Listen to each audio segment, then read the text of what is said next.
The Anatomy of Party Capture. By Emmerson Mnangagwa. Your Excellency and fellow Politburo members, a lot has happened since our last Politburo meeting where Professor Jonathan Moyo brought to this esteemed house what he said was an exposure of my alleged state capture activities, media capture, military capture, successionist plan among issues. As I promised that I would respond to these and other issues, I stand here today before you to unpack Professor Moyo's serious allegations as contained in his presentation.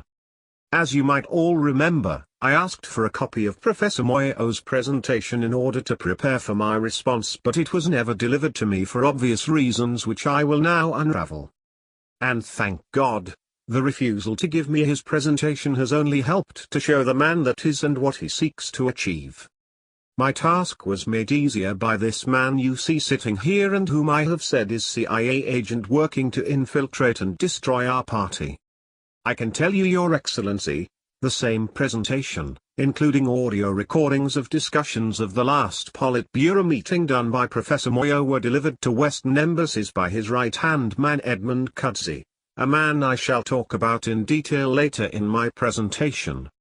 On August 3, 2017, the United States Embassy senior management and its intelligence operatives met and discussed issues that we deliberated on here using a recording they have confirmed was made by Professor Moyo.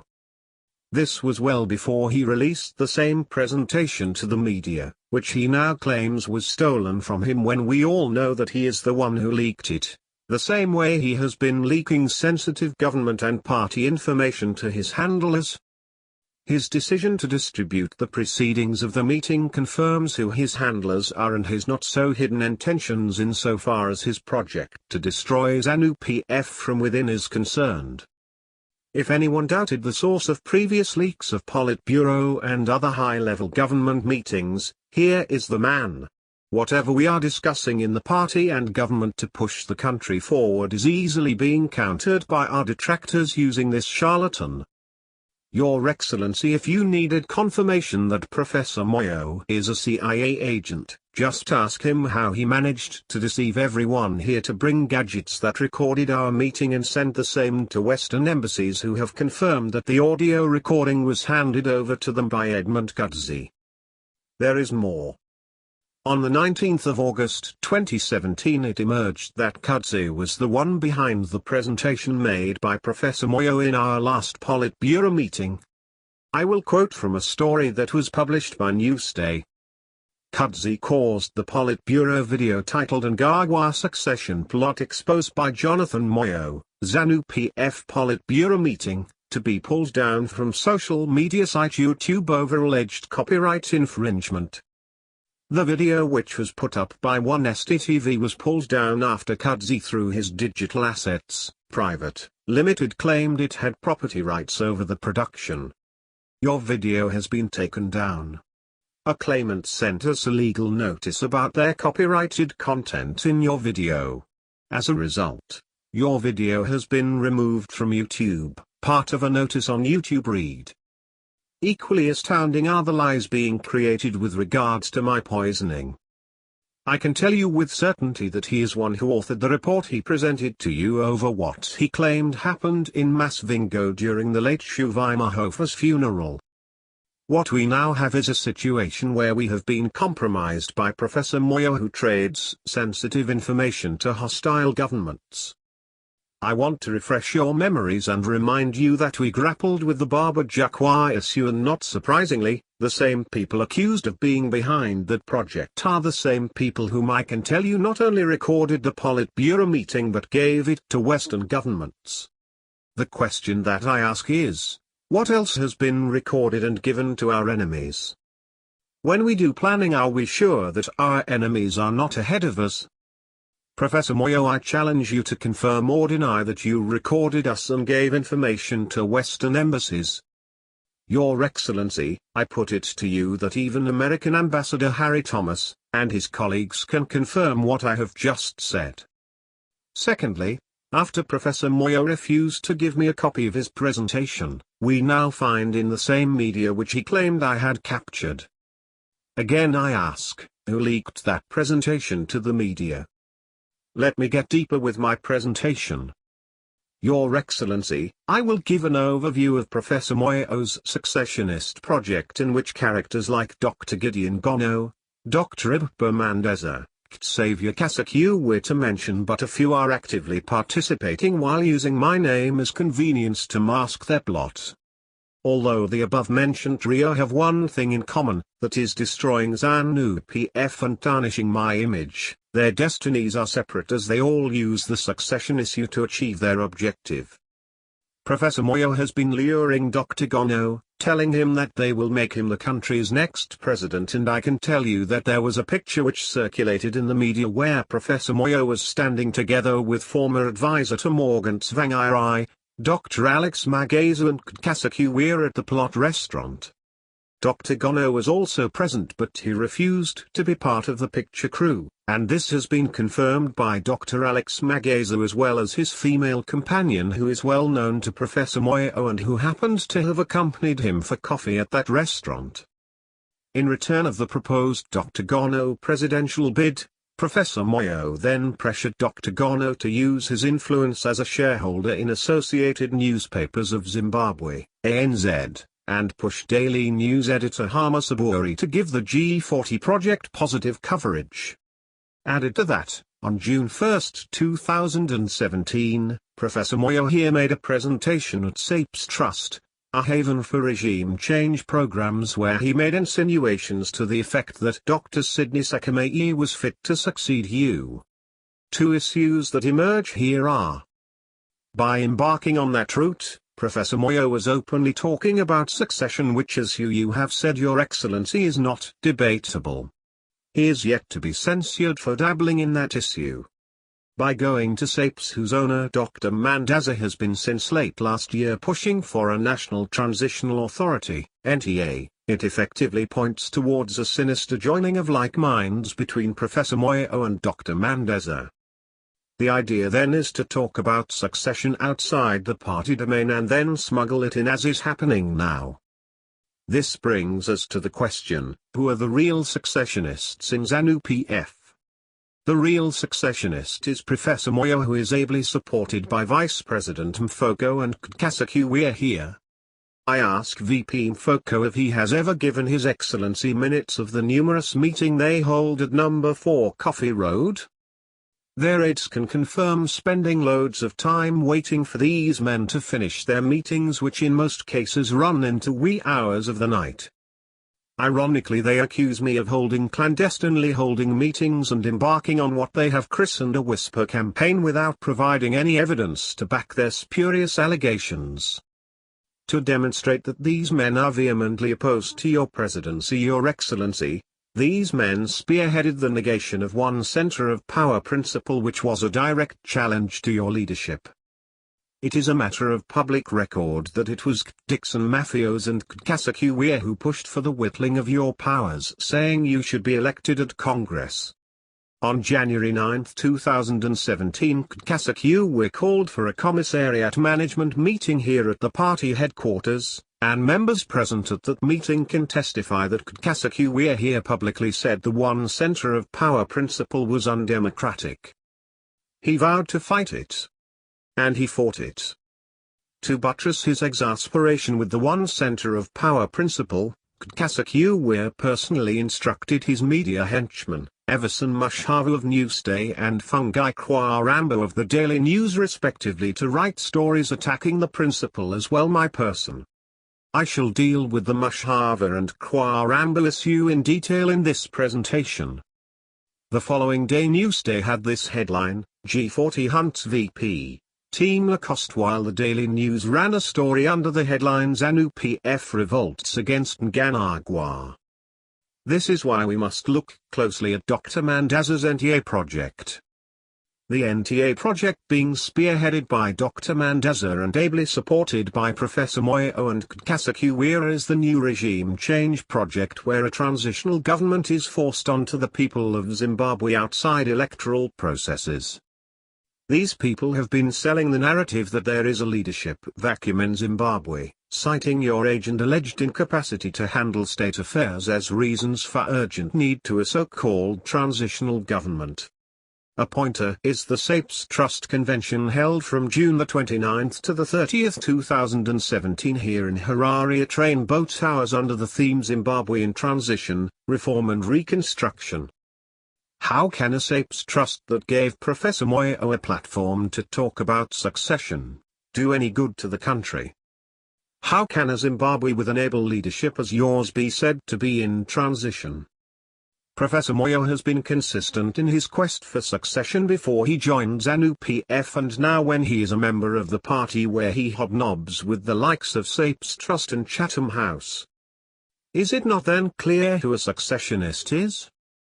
Why talk about transition and succession when we still have an able leader who has been endorsed by the party?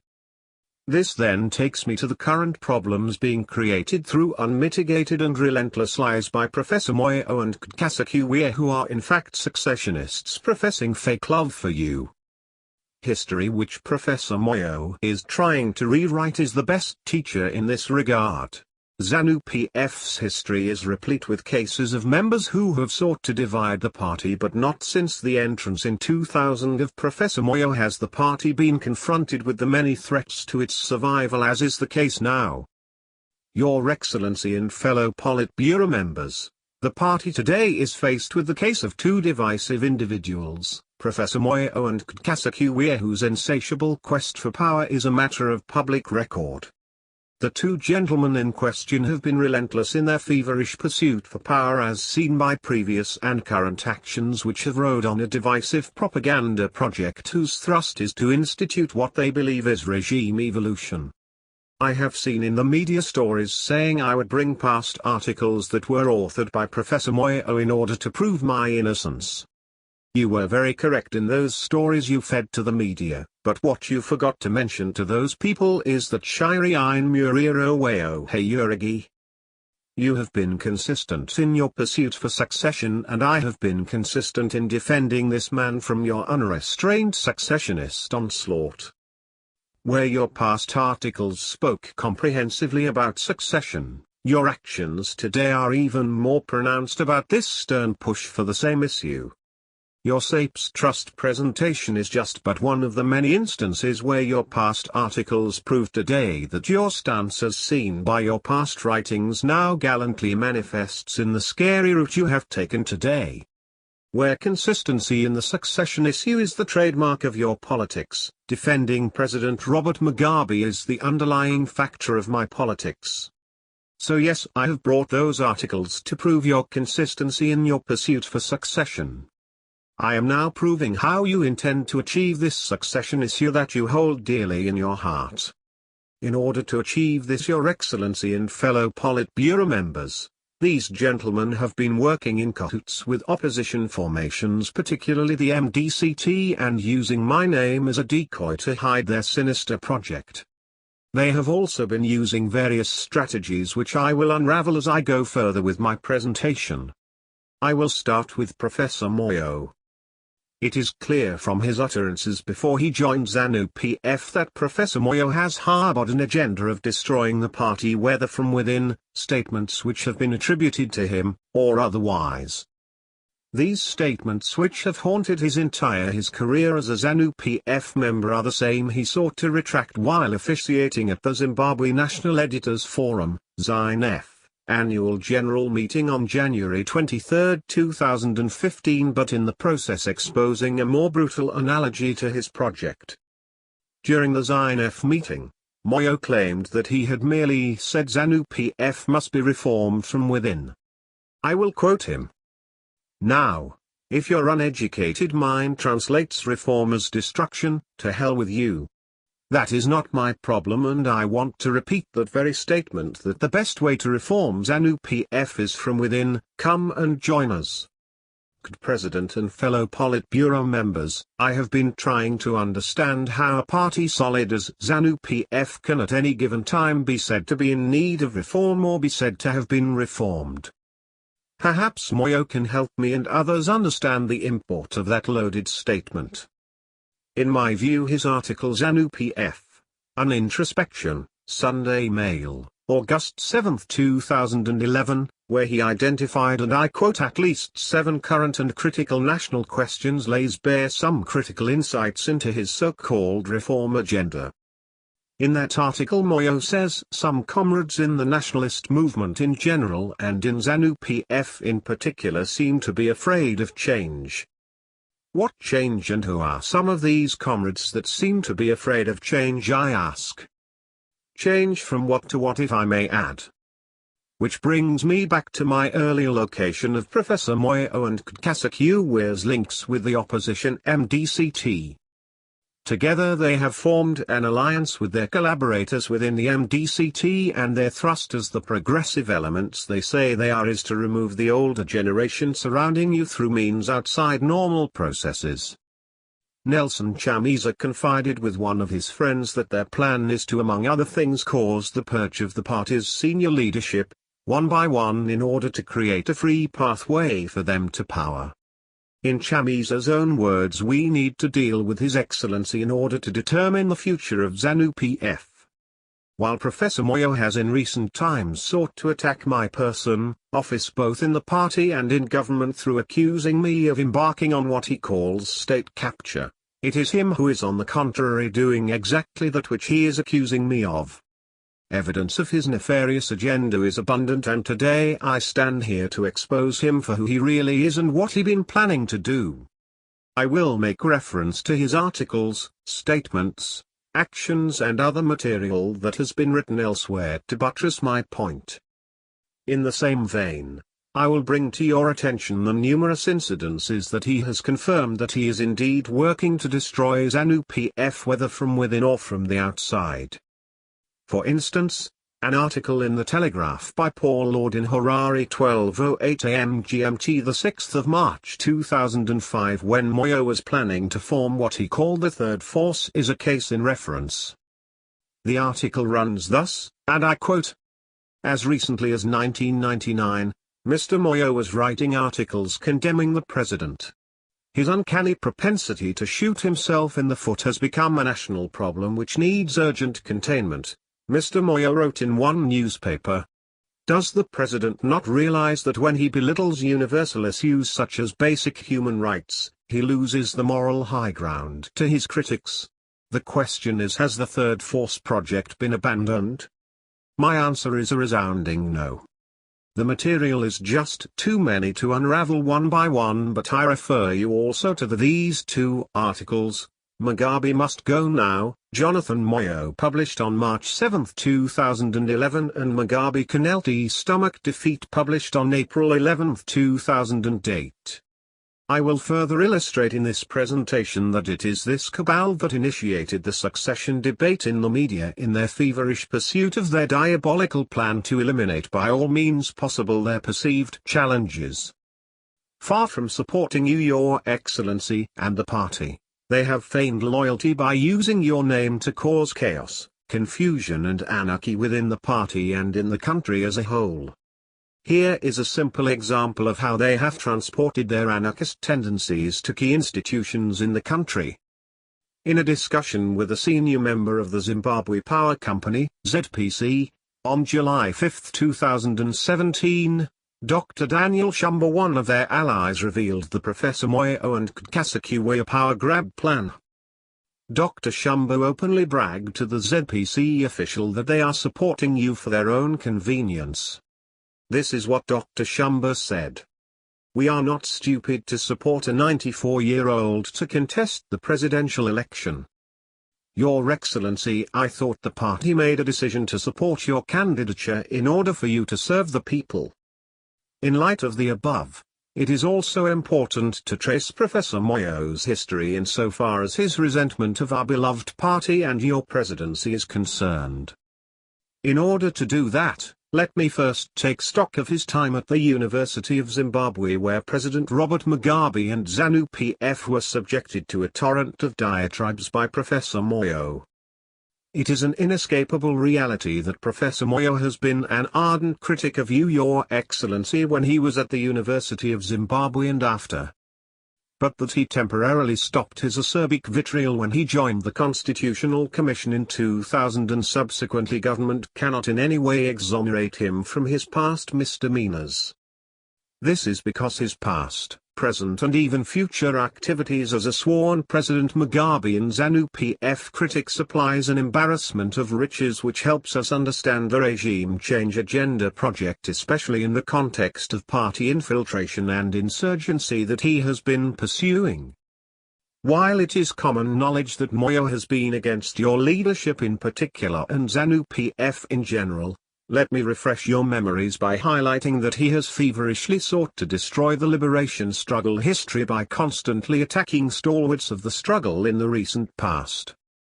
Many of you will remember his embarrassing public spats with former vice presidents, Joseph Msika and John Landon Como and Nathan Shamuirira, among many others.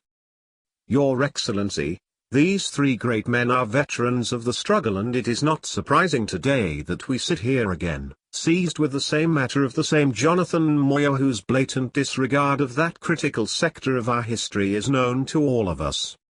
From the above, it is important for all of us to note that I am the third vice president he has engaged in a fight with.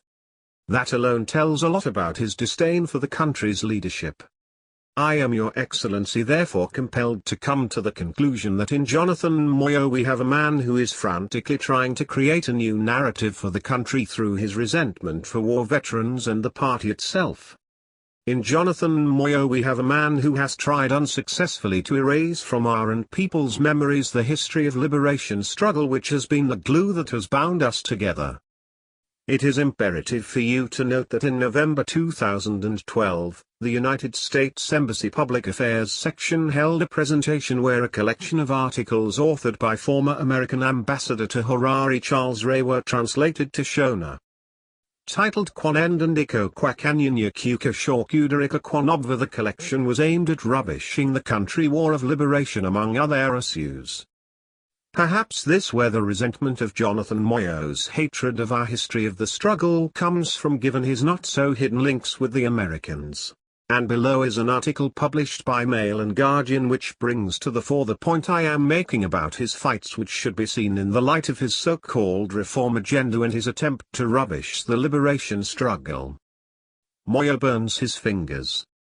Dumizani Mulva, the 11th of June 2004, 0 o'clock.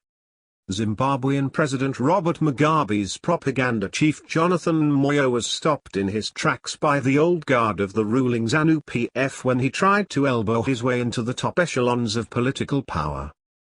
Their move came as Moyo began openly to make a power play ahead of the party's critical Congress scheduled for December. The Congress comes at a time when Mugabe has indicated he will step down as president of Zimbabwe when his present term expires. Moyo has of late been making open attempts to build a power base for himself in his rural home in Zimbabwe's Matabeleland North Province. In the process he has found himself in conflict with powerful rivals within the party. Moyo recently clashed with Zimbabwean Vice President Joseph Msika over the government's seizure of a farm, Kondozi. Although Moyo managed to hold on to the farm, Msika warned that he would not be defeated by little immoral boys. The high-profile clash, which was widely interpreted as evidence of a scramble for power, has deepened the divisions within the faction-ridden ZANU-PF. Moyo threw fuel on the fire 3 weeks ago when he launched a thinly veiled attack on ZANU-PF spokesman Nathan Shamuirira. In the state-owned daily The Herald, Moyo criticized Mugabe's interview with British Sky News. He said those who still believed that it was better to promote Zimbabwe's interests through the colonial and imperialist media houses rather than on the national media were outdated. This was seen as a broadside against Shamuirira, who had facilitated the interview without Moyo's approval. In his outburst, Moyo also suggested that Mugabe had wasted time answering questions from British intelligence operatives masquerading as journalists that were either very crude or very stupid. This was seen as an unwitting attack on Mugabe, and it further infuriated ZANU-PF leaders. Shamuirira, the president's confidant and a former journalist, apparently thinks that if he is allowed to speak to the global media, Mugabe could be useful in fighting negative publicity about Zimbabwe. By contrast, Moyo seems to think that exposing Mugabe to long interviews with hostile media organizations can only worsen the situation, especially at a time when the president seems to be losing his grasp on many issues. As shown over the past 3 years, Moyo's strategy has been to ring-fence Mugabe and control the free flow of information. Following hard on the heels of the government's enforcement of its repressive media laws, which resulted in the banning of the Daily News and other papers in January, new measures are planned to gag internet and email communication. The government is targeting internet service providers, who could soon be forced to divulge the source of any email deemed objectionable, unauthorized or obscene.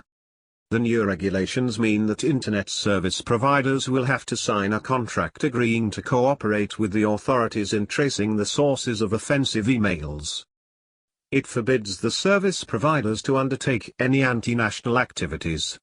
But most of the internet firms have vowed to resist the official censorship drive.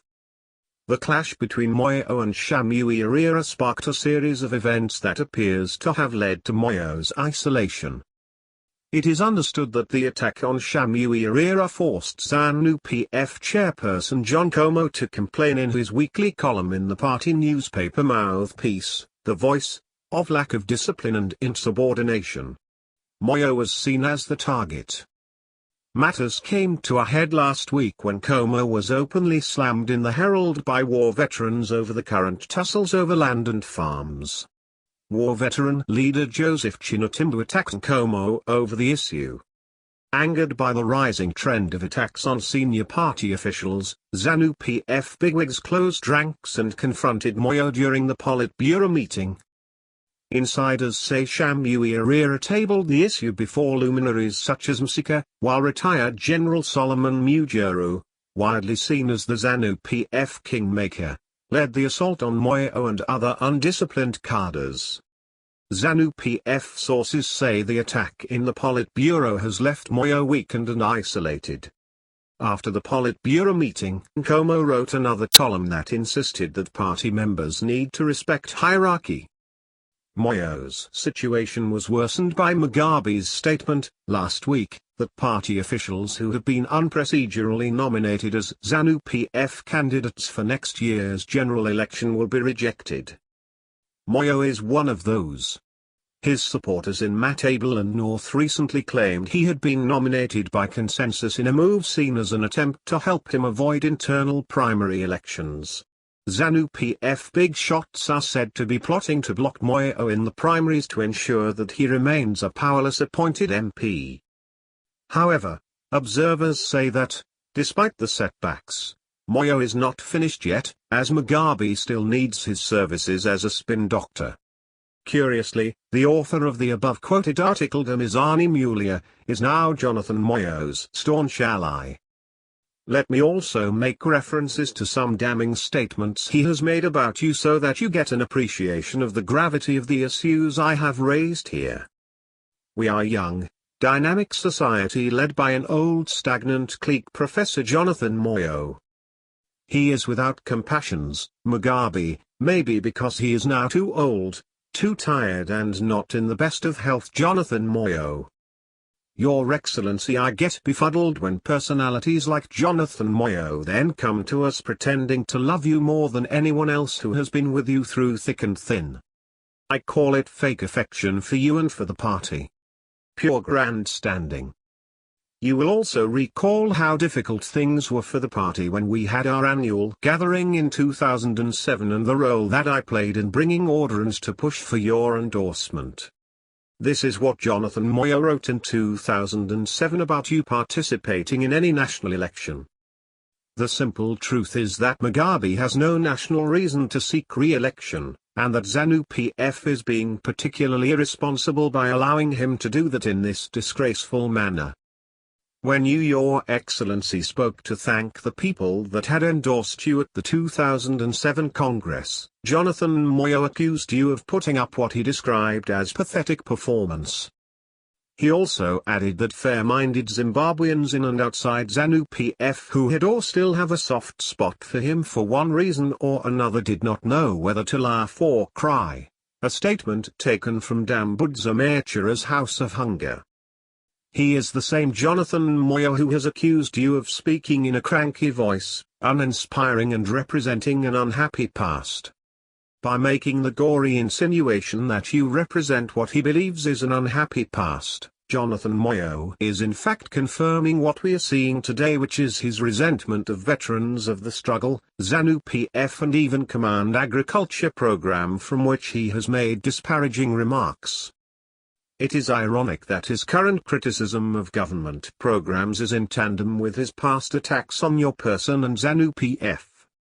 I am still grappling with evidence of where and when he changed his stance on you and the party given his unabated and unrestrained attacks on your government's initiatives. I have given you this brief background so that you can have an appreciation of the fact that his current fights with war veterans and anything that ZANU-PF does for the people did not start in 2014, as he is frantically trying to present to you and to the country as a whole. He has since time immemorial been against you, our number one war veteran.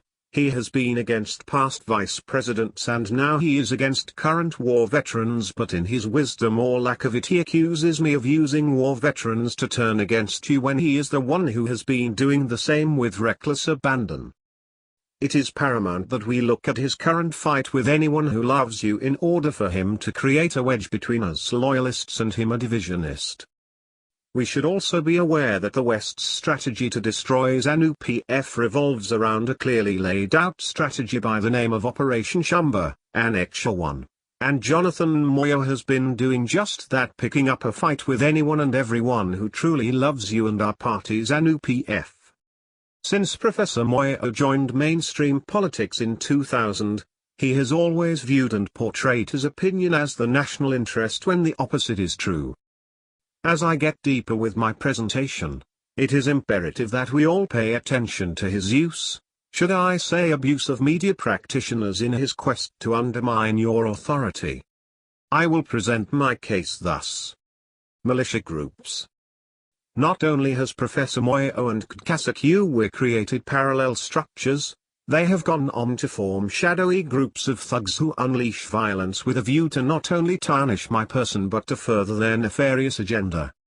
Soon after a Central Committee meeting held here on June 9, 2016, Vice President Mfoko Kkasakiwe together with Shadrach Mashayamam met the then expelled but now party member Jim Kanaka at the Rainbow Towers Hotel. At that meeting, Kkasakiwe tasked L. In turn, Kkasakiwe would facilitate Kanaka's readmission into the party, and this happened with no hurdles. Kanaka was also promised a residential stand in Chishawasha and was given $4,000 in cash. To refresh Kkasakiwe's memory, Kanaka in turn requested you to facilitate for his acquisition of land opposite the Coca-Cola plant along Chaitangwaza Road. Kanaka had claimed that he had investors from the United Arab Emirates. Children of Zimbabwe War Veterans Association, COSWA-. As part of Kkasakiwe's initiative to gain unmitigated control of the party, he created COSWA, an organization headed by one Money Aradzi Shoko, whose acerbic tongue has left its acid on me and many others, including the First Lady my Dr. Grace Mugabe. COSWA was and is a brazen attempt by Kkasakiwe and Kotari to rival another group, the Children of Zimbabwe National Liberation War Veterans Association, CHZLVA, which had been formed earlier on but never caused the problems we see today. As I have said, COSWA's primary objective was to attack my person, spread malicious propaganda against me and to advance Kkasakiwe's interests. Interestingly, very few if any of COSWA's membership are sons and daughters of war veterans. This then raises questions about its intent and purpose, but as I have indicated, the objective of COSWA has been clear. Shoko's background lays bare his group's sinister agenda. He claims his father died during the struggle but he was born years after 1980. Perhaps he is another Jesus. Picture. The puzzle about the purpose of COSWA goes even deeper. Here with me is a copy of a letter dated April 30, 2017, which was authored and signed by Dr. Chombo, Secretary for Administration. The letter affirms COSWA as a duly recognized ZANU-PF affiliate. Does the party constitution empower the Secretary for Administration with powers to decide which pressure group should be recognized as party affiliates? By endorsing COSWA's affiliate status, does the party or the Secretary of Administration associate with the organization's disruptive agenda? It should be noted also that COSWA prides itself in portraying the First Lady as sponsoring violence amongst the country's citizens, but at the same time claiming to be rallying behind Your Excellency. Video. Your Excellency and fellow Politburo members, you might be interested to know that COSWA runs a social media WhatsApp group named COSWA, where as of July 26, 2017 had 256 youths from across the country as participants. A common feature of the group members is that the majority of them are Kasekuwe's associates, and general talk is the promotion of the capture agenda, which is disguised as support for you, Your Excellency. Shoko himself confirmed on July 21, 2017 about the objective and source of support and funding through a statement in which he apologized for bringing the name of the first family into disrepute. He disclosed that COSWA's activities were being coordinated and directed by Kasekuwe and Mandi chime in with Dr. Daniel Shumba and Ktmash Hyamamba as the financiers. Shoko himself has also confided to party members that he was being instructed by Kasekuwe to commit acts of violence using my name. This is what Shoko said in a widely circulated WhatsApp message. Chipanga, your days are numbered. IHV been defending Amai Mugabe Vakerwizwanila Kostnhasi Makundinyadziza Pambari Pivohandishan. So it means to support the family is an offense. Why am I didn't support me, instead she blasted me in daylight.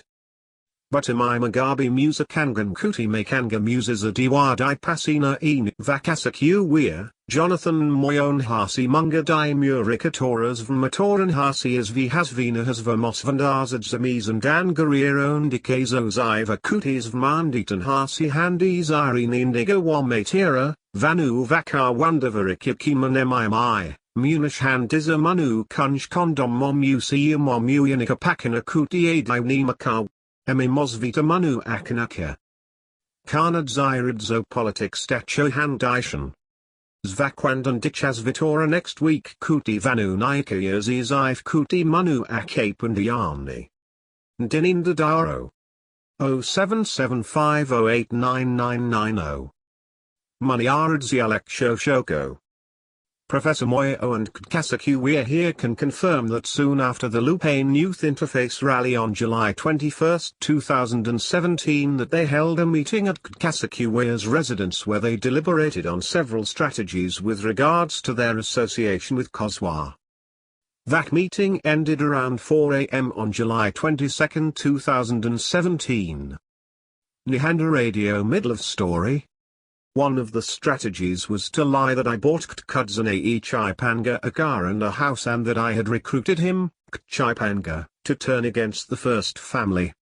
Shoko himself confirmed as much in a story that was published on the front page of the Daily News on July 25, 2017 under the heading Mugabe Youth Strategy Backfires. If Patrick's Uau is to be honest with you, he will confirm that he attended the meeting in question. Blue Ocean Document Question. As part of Professor Moyo and Kasekuwe's to alienate war veterans from the party and from you, Your Excellency, the duo have been creating documents purportedly written by war veterans under my instruction to create the impression that I am committing treason. One such document is the so-called Blue Ocean Strategy, which Professor Moyo and even Vice President Mfoko have repeatedly attributed its authorship to war veterans and me. The fact of the matter, Your Excellency, is that it is their work, written by their own. Kasekuwe knows this face very well.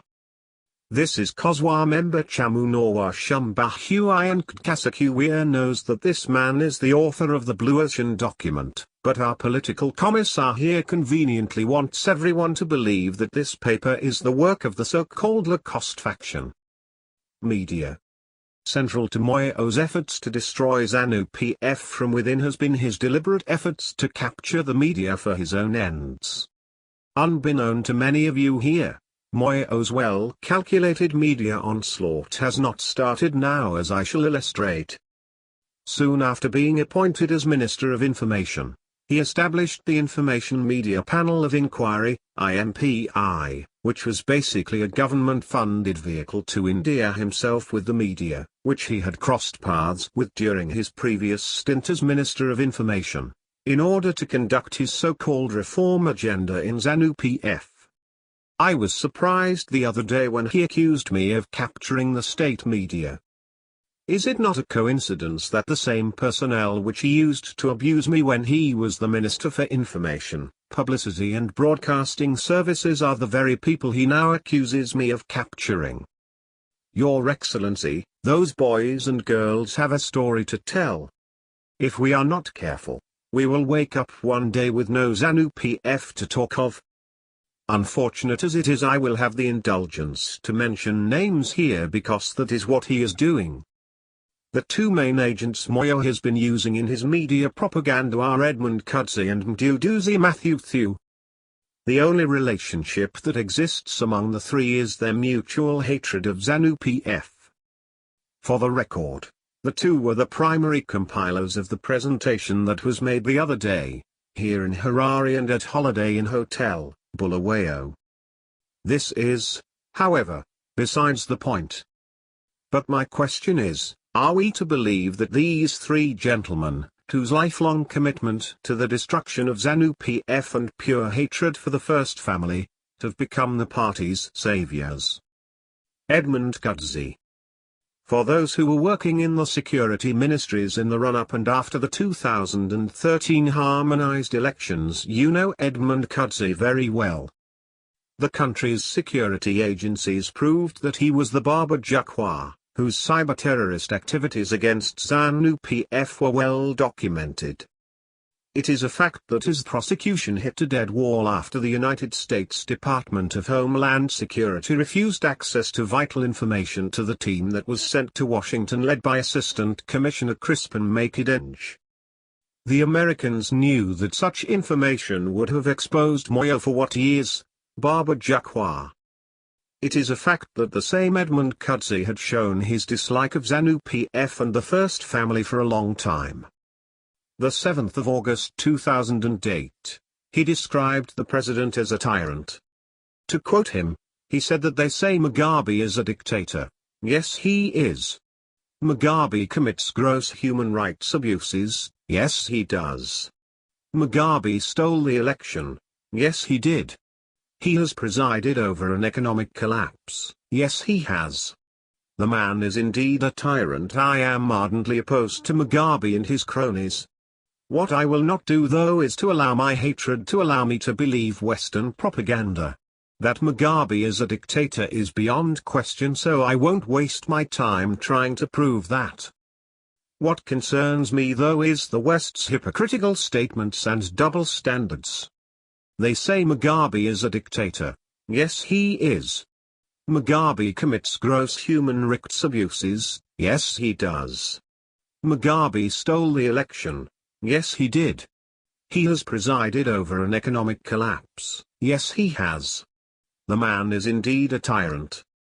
But any open-minded analyst is tempted to ask a most provocative question. Are these Western governments opposed to these vile acts against democracy, or are they simply using these as a scapegoat to achieve their own ends? Having eliminated democracy and fair elections, let's go on to human rights. As I said, Mugabe indeed is guilty of gross human rights abuses. In many parts of China, Christians and political dissidents suffer horrendous abuse at the hands of state security agents. Genitals are crushed and teeth are pulled out. If you manage to escape with a severe beating, you belong to the group of the lucky one. Egypt is another example of countries where government find clandestine means of silencing critics. Media freedom in Egypt? I don't think so.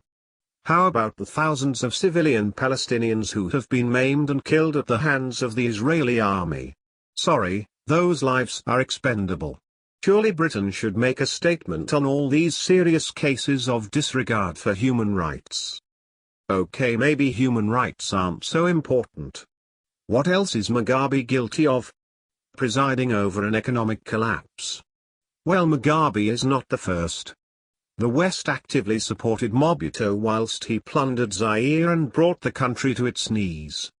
I suppose those diamonds were shining so brightly that most Western diplomats were blinded to the gross abuses of a regime they actively aided. They should have hauled him before the Security Council. Okay, so I've made it clear that the West is not really concerned with human rights, democracy or economic prosperity in Africa. So why have they been so irked by this particular dictator? You would have to be incredibly naive or plain simple stupid not to realize that the main contention is on Mugabe's audacity in terms of taking land from the whites. Yes, I know the land was not given to the people but rather his cronies, but all the same he took the land. It had never been heard of, a Negro standing up to a white man. It had to get personal, it is now personal. The West's cover of human rights is absolute nonsense.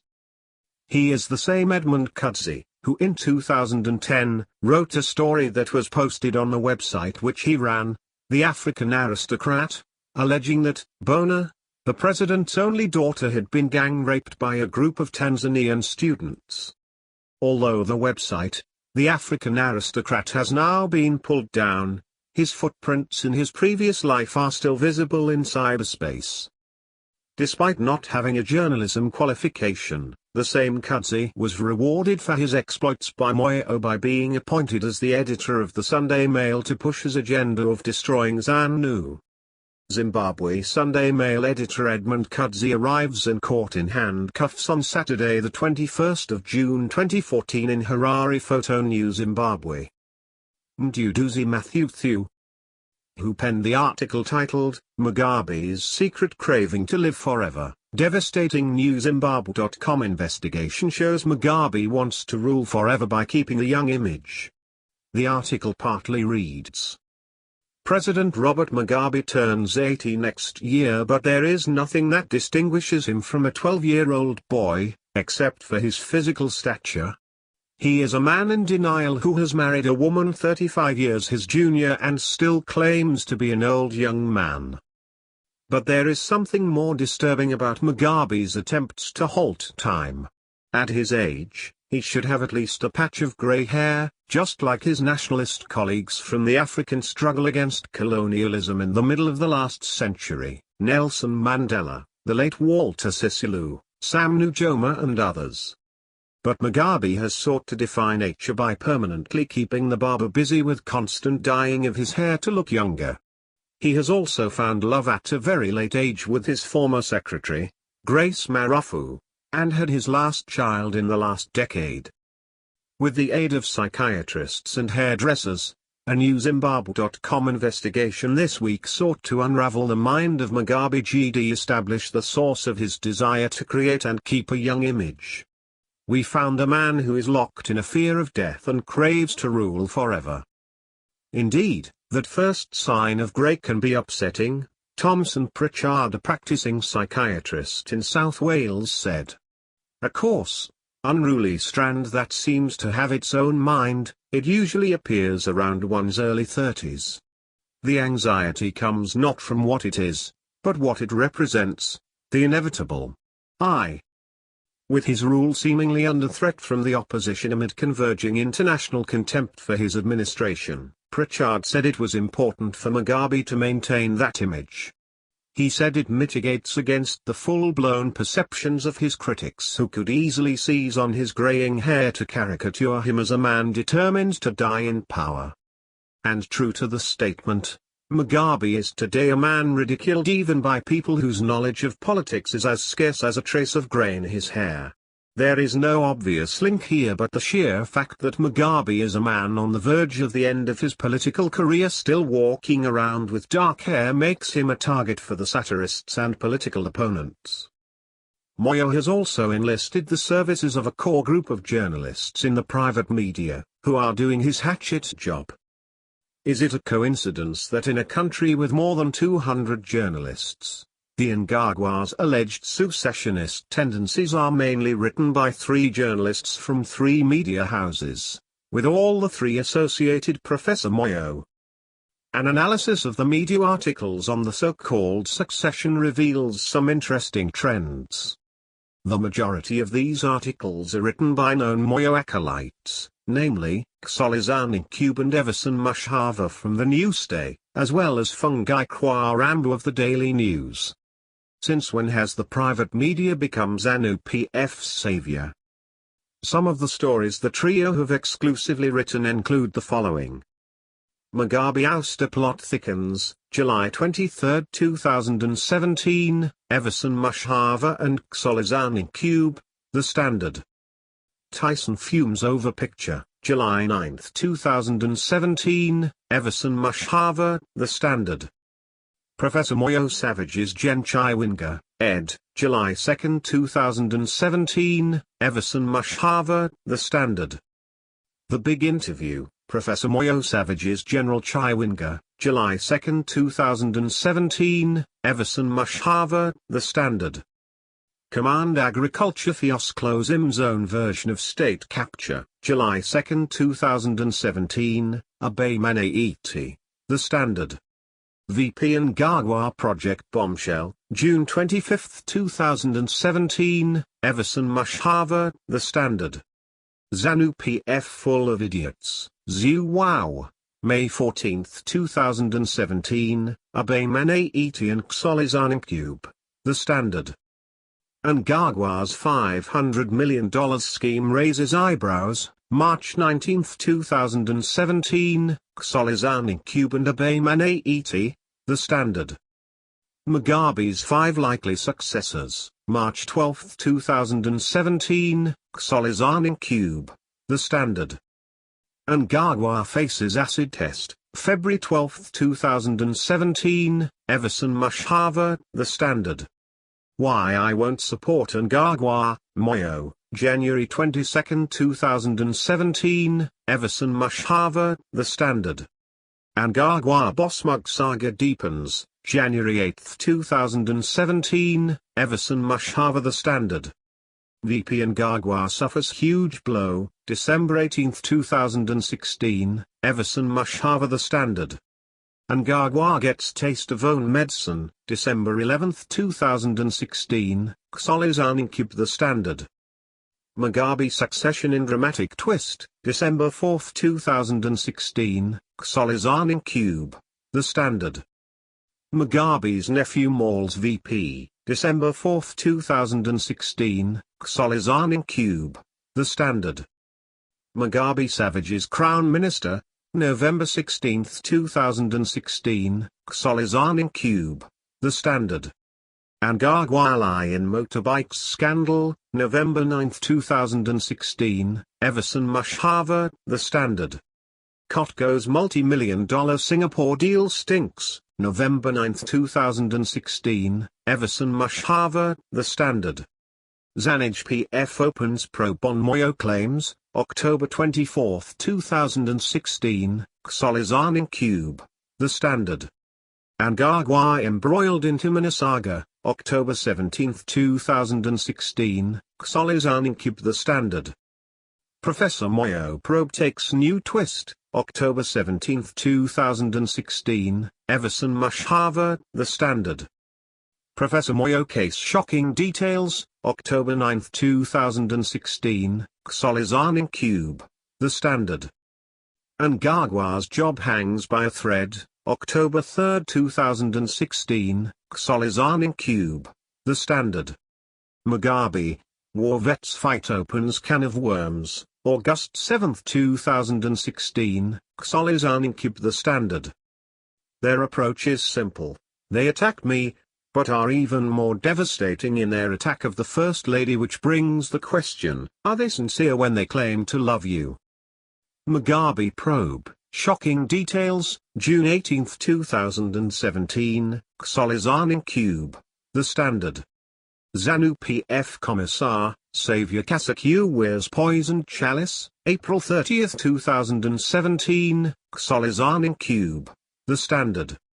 Mugabe, Tyson takes dramatic twist, April 30, 2017, Solizani Cube, The Standard.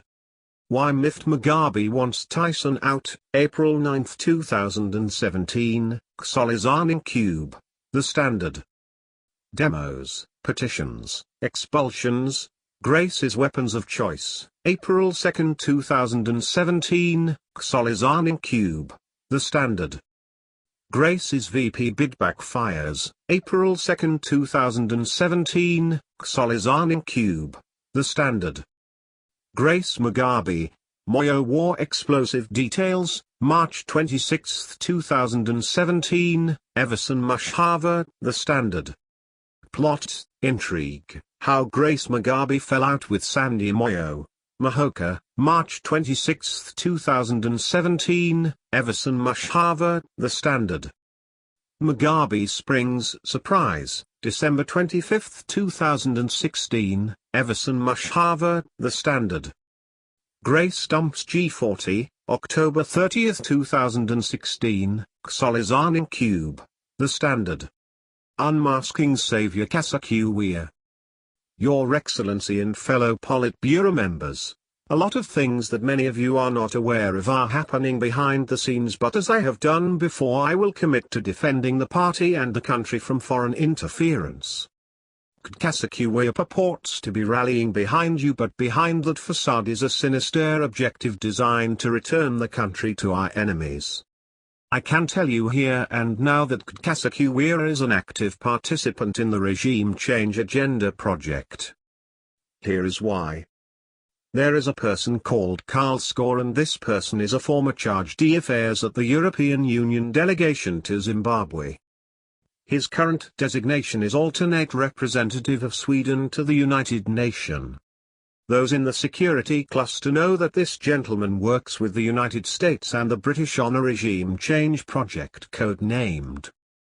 He has facilitated visits of opposition figures like Joyce Mujuru, Thokozani Coop, Douglas Monzora, as well as Dr. Mandaza to Sweden in the past year alone. Behind his unbridled ambition for power is, among other Western agent, Skor, and together with Professor Moyo they are working towards neutralizing ZANU. Karl Skor is friends with Kassaqiu and they are working together in the anti-Zimbabwe project they have been planning over the years. My question therefore is, why hasn't Kassaqiu mentioned Skor to you, Your Excellency, or to the party if the relationship with this Swedish national is constructive? Zimbabwe Anti-Corruption Commission, ZACC. Through their deliberate ignorance of statecraft, which is without, informed by their fear of exposure of their dirty deeds, Professor Moyo and Kassaqiu have often accused me of what they say is capture of state institutions, specifically ZACC, for political expediency. Maybe one day they will specifically indicate who specifically was captured, but let me set the record straight. As I mentioned in the last Politburo, the appointing authority of all commissions is you, Your Excellency, not me, as insinuated by Professor Moyo.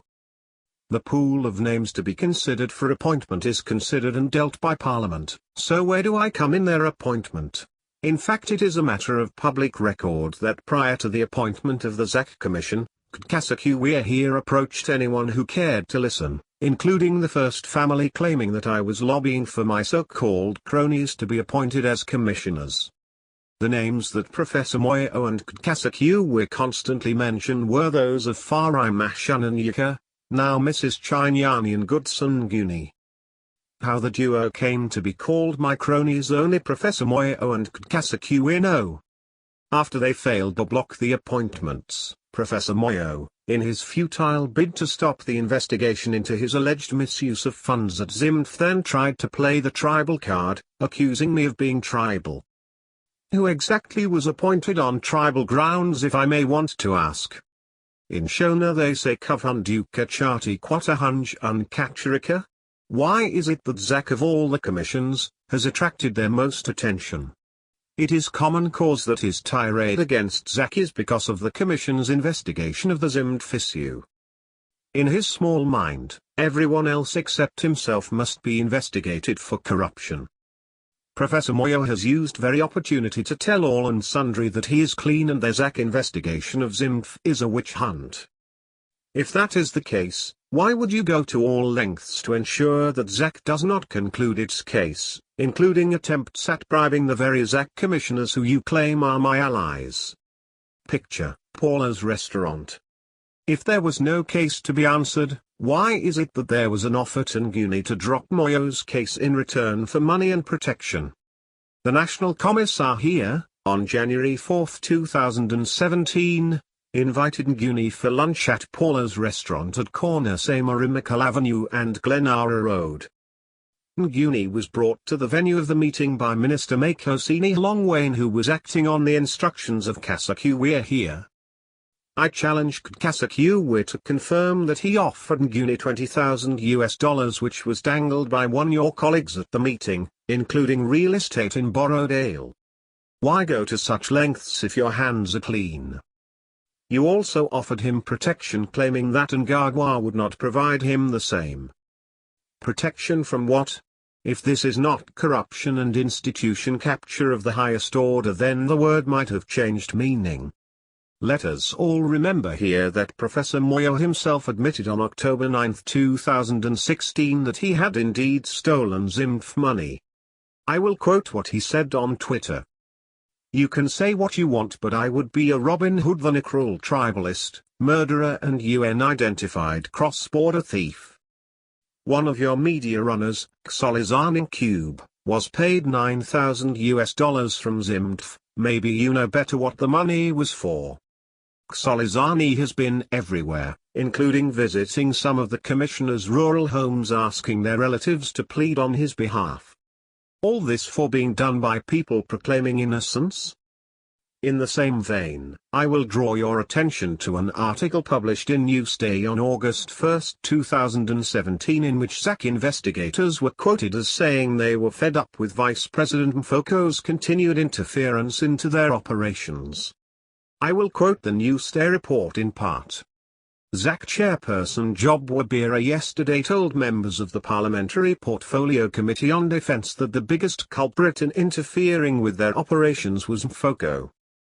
Wabira told the Ronald Muda-Edzwa-led committee that there had been political interference in the Commission's work. Political interference by Mfoko is among some of those elements that impinge upon the independence of the Commission, but these will be resisted, as we forge ahead, because the Constitution gives us power to complete investigations without fear or favour, he said. On VP Mfoko's issue, what happened is that we, Zach, took the issue to the President through the Chief Secretary to the Cabinet, Ms. Sexabanda, so that they take action on the interference. Wabira said he had approached Mfoko to discuss the issue of his interference in Zach investigations. Now some time ago the same allegation was leveled against me, and I ask here, who has captured Zach? Collaborating with the MDCT to destroy ZANU-PF from within. During our last Politburo meeting, Professor Moyo claimed, without substantiating his claims with facts, that I was working with the MDCT to destroy ZANU-PF. The opposite is true. Your Excellency and fellow Politburo members, I can tell you here that Professor Moyo has on many occasions sought and found alliances with MDCT officials, including booing the President in Parliament. For instance, Professor Moyo here told Chamisa on July 13, 2017 that Regaiting Gosundas Vidanisvi. Added to that has been the plan by Professor Moyo and Kasakuwe to tarnish the names of fellow party members.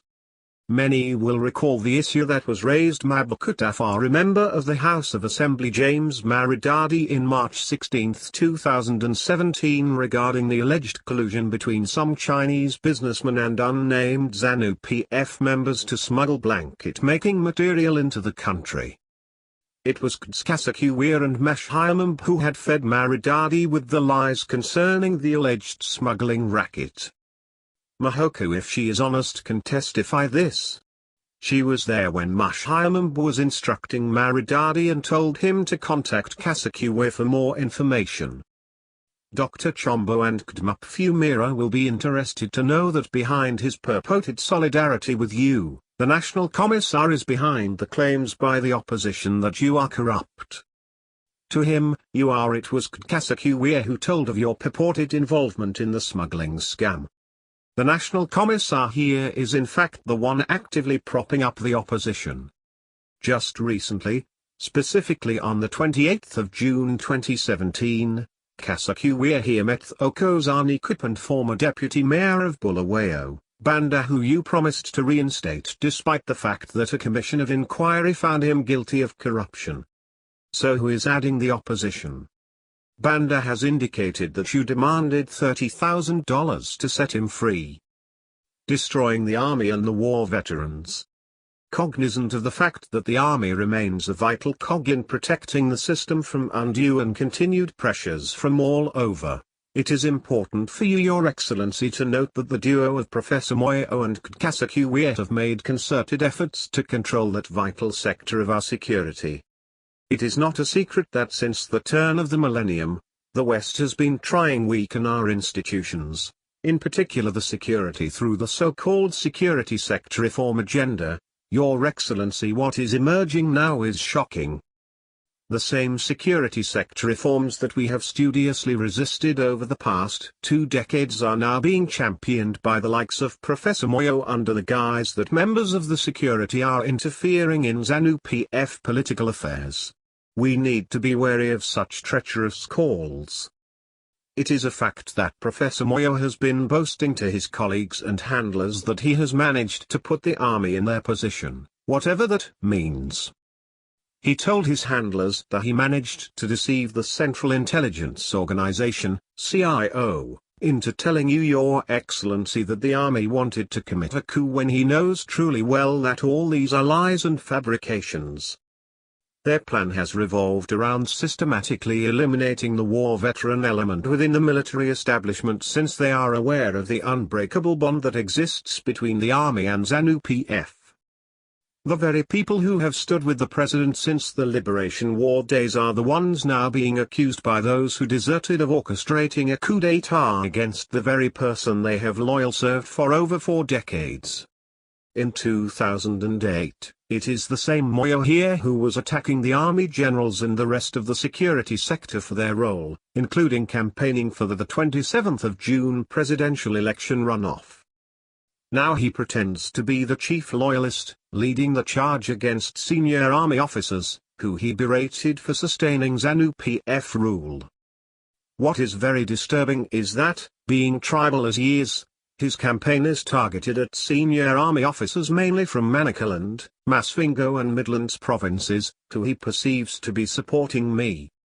What is it that these loyal cadre have done to be pushed out of the military and party they have sacrificed their lives for to deserve this? In fact, the senior officers who this gang is targeting are largely those that have refused to be incorporated into their successionist agenda. Let me put this into perspective. During Your Excellency's visit to Singapore in March 2016, their ally, Rodney Dangambisi, approached Major General Mnangagwa and outlined this duo's scheme, which borders on treason. Dangambisi, who was a previous acquaintance of General Mnangagwa, was sent specifically to Dangala character him to join the gang with the promise that he would be appointed Commander Defense Forces. Dangambisi bragged that the group comprising himself, Kasakuwir, Professor Moyo, Dr. Chombo and Walter Chakwa and Dr. Lazarus Stokora had taken over the running of the country from you, Your Excellency. Chinga Dupia can confirm that Vice President Mfoka here told him of that plan as well. Also, as part of their efforts to create a wedge between the Commander-in-Chief of the Zimbabwe Defense Forces and the Army generals, this group has on several occasions peddled the story that the army intended to carry out a coup under my instructions. It is the same message, which for some reason, continues to be peddled. In some countries, treasonous characters such as this duo could have been languishing in jail. On March 3, 2016, Kkasakiwe told Newsday reporter Xolizani Cube of the alleged coup with the intention of inviting to carry out that story. The National Commissar here even went out of his way to sound correspondents of foreign media such as the BBC to prepare to cover the event. On July 5, 2016, while you were out of the country, Professor Moyo concocted a story that his cousin Major Nkosina Moyo, who is with the Presidential Guard, informed you of a planned coup by the army and install me as the country's new leader. You specifically cited General Sanyatwa as the brains behind the alleged coup d'état. The sad thing is that you wanted to destabilize the army unit that's central to the protection of the first family you purport to want to protect. It is a fact that you wrote a letter to that effect, and after that was ignored, you tried to resuscitate the matter months later, all in a bid to destabilize the army. Was it then a coincidence that on that same day Mashayamamba was spreading the rumor that he had been blocked by army from visiting ZBC's Pockets Hill studios? Mashayamamba claimed at the time that the army would carry out the coup within weeks, all in a brazen and bizarre attempt to tarnish my name. What has happened since then? Why should people believe your coup claims now when you have lied about that before? Who is trying to capture the army here? Kkasakiwe might want to explain his overt attempt to subvert members of the Presidential Guard whom he gave money from the Youth Fund without respecting or even following the chain of command by informing the recipient's superiors. Why target the Presidential Guard if the intention was not to carry a coup? Jabulani Sibanda. This clique claims to love you more than anyone else, has been courting people who have publicly denounced the first family, including Jabulani Sibanda. For instance, Kkasakiwe has been trying for the past 2 years to woo Sibanda. On March 3, 2016, he booked for Sibanda at Mekhile's Hotel. He sent money through eCash to Sibanda. On August 5, 2017, he made another attempt to engage Sibanda using a senior CIO officer, Pio Rare, trying to make it appear as if it was Sibanda Initiative. Chief Justice appointment. Your Excellency, the process to choose a Chief Justice is as clear as daylight, but I found myself accused of trying to violate that process when I had not done so. Perhaps Your Excellency could tell Professor Moyo and VP Mfoko that everything I did was above board and with your blessings. On the 11th of August 2016, one wrote a letter to you, Your Excellency, stipulating what the law dictates when it comes to the appointment of the Chief Justice. This is notwithstanding the fact that Professor Moyo wanted to stall Constitutional Amendment 1, which you had agreed to its implementation. Several strategic were held at VP Mfoko's house, where Professor Moyo wanted to present to the public that I was violating the Constitution. Traditional leaders. As part of their efforts to soil my name, Professor Moyo and Gdel. Professor Moyo approached the President of the Chiefs Council, Chief Fortune Sharumbira, during the week ending July 17, 2017, trying to cajole him to constitute a delegation to seek audience with you, Your Excellency, to complain about my alleged succession plans. This is a matter of fact that Chiefs Sharumbira and Kumalo can confirm to you. I am also aware that they have approached to the Provincial Chiefs Council to pursue the same, using money whose source is not difficult to locate. Capture and compromise. Your Excellency, it is common cause that the gentlemen here have to all intents and purposes become untouchables in the party, at least judging by the fact that all they do is either brushed aside or is not acted upon at all. It goes without saying that they go about and even brag that they are working on your orders, specifically to destroy my person. Upon arrival from Cancun, Mexico, from the United Nations Conference on Disaster Risk Reduction, Kkasakiwe called his acolytes to a meeting at his residence in Borodale. According to Wanda Mashange, the Mashonaland Central Provincial Secretary for Administration, Kkasakiwe told them that Your Excellency specifically told them to go after me. Mnangagwa tells anyone who cares to listen that it was Your Excellency who directed that Moyo should address the SAPE's dialogue where he discussed the succession issue, throwing in Dr. Sekirame's name. Mnangagwa recently boasted to a colleague that Kasakura and gang has compromised the First Lady, hence they will get away with anything. Behind this facade of purported undying loyalty to the First Family, they are going about soiling your name. It is also fact that Kasakura had dinner with Wicknell Chiveo. You told Chiveo that the First Lady was the one who had instructed you to attack and expel party members, but had left you in a latch. Similarly, Moyo has in the last month, been assembling a team of state and private media journalists, claiming that it was an instruction from Your Excellency to push market Dr. Sekirame as your successor. On the 25th of June 2017, Moyo and Nduduzi Matthew met the editor of Metro at Holiday Inn, Bulawayo, where the issue of the recruitment of journalists was discussed. You also held another meeting at the same venue with Matthew and Edmund Kudzai where you discussed about setting your media team. Afterwards, Matthew phoned a number of journalists inviting them to the secessionist project. The party has effectively been captured and it is high time these things are discussed openly.